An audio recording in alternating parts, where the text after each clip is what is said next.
Welcome back to America's Voice Live. Thank you for being here today. I greatly appreciate you spending some time with me. Now, a lecturer of Native American and Indigenous Studies at Indiana University, Purdue University, Indianapolis, and yes, that's the proper name, Charmaine Champion Shaw created a campus hallway display entitled Understanding Christian Privilege, which was showcased from at least October through the end of the 2022-23 school year. Listen.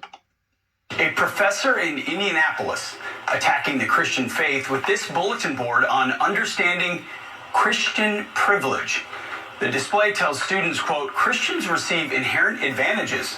Other religions are marginalized, even perceived as troubling.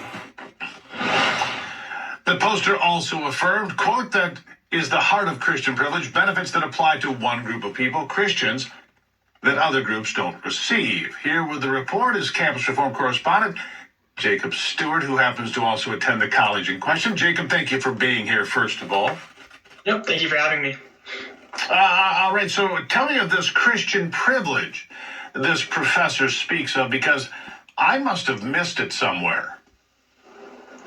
Yeah, so this professor, when she tries to connect, Christianity with various oppressions that have occurred in U.S. history, she cites a few examples of privilege being the ability to worship freely and the ability to have a Bible study at school lunch, which is pretty crazy because, those are constitutional rights afforded to everyone, not privileges. And not only that, but the Leadership Institute's campus reform has reported for years on Christians being subject to mockery and discrimination on college campuses. To give you a few examples, Harvard just had a play that depicted Judas as a gay man who falls in love with Jesus. In addition to that, Dartmouth just had a drag show that depicted a topless nun. And Polk State College recently had a professor allegedly fail a student for refusing to concede that Jesus was a myth or that Christianity oppresses women. It's really not something that other faiths are subjected to on college campuses. And it's a shame to see when these campuses are supposed to represent, diversity and inclusion, and instead use that as an opportunity to tear people down of certain faiths. That's exactly what they do. You've got mosques, you've got temples, you've got cathedrals, you've got churches, you've got the First Amendment of the United States Constitution delineating exactly what's allowed in America, and that is to worship as you please, however you please, whenever you please, for the most part. Do they not understand? Does this professor not understand? Native Americans also get to worship any way they please. Indigenous people get to worship any way they please. That's the beauty of America. And in fact, Maryland, the state of Maryland, was formed to protect people against religious persecution. That was a single foundational principle of that particular founding state. I wonder if she even knows that. Yeah, that's a good question. I mean, ultimately, it comes down to the fact that Christians are viewed as a majority in the country, and the teaching that is going into our higher education institutions is that if you're in a majority, you're automatically an oppressor. So, and it really just points out the double standard that is there. So, at the same time as the left preaches about equality and about equity, and these institutions preach about diversity, they ignore the fact that over 75% of Black Americans and Latino Americans are Christian. Recently I attended a Martin Luther King Jr. Day celebration with the Black Student Union on my campus, and a minister opened it up with a prayer. That was super common during the Civil Rights era for people to be motivated by their religious faith to fight for equal rights. And it's funny how the left cherry picks what they want to criticize Christianity on. Of course they do. Yes, of course they do. I mean, is she aware of the thousands, the tens of thousands, the millions of Christians that were put to death in places like China and Russia and Nazi Germany and elsewhere because it was not acceptable, the beliefs that were put forth by Christians?